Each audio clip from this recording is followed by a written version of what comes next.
الحمد لله وكفى والصلاة والسلام على عباده الذين اصطفى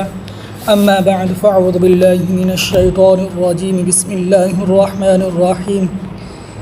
عن أنس رضي الله تعالى عنه أن رسول الله صلى الله عليه وسلم قال إن الخصلة الصالحة تكون في الرجل فيصلح الله بها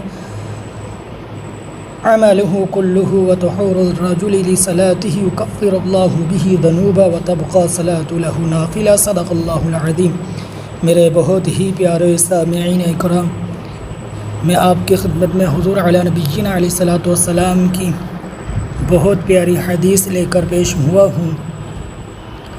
اب دیکھیں کہ میرے اور آپ کے پیارے آقا مدنی کریم علی نبینا علیہ الصلوۃ والسلام کے خادم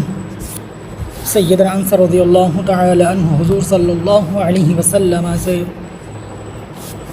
روایت کرتے ہیں کہ رسول اللہ صلی اللہ علیہ وسلم نے فرمایا کہ کوئی اچھی خصلت کسی بندے میں ہوتی ہے تو اللہ تعالیٰ اس کی برکت سے اس کے تمام اعمال کو درست فرما دیتے ہیں، اور آدمی جب نماز کے لیے وضو کرتا ہے تو اللہ اس کی برکت سے اس کے گناہوں کی مغفرت فرما دیتے ہیں، اور اس کی نماز مزید انعام کے طور پر باقی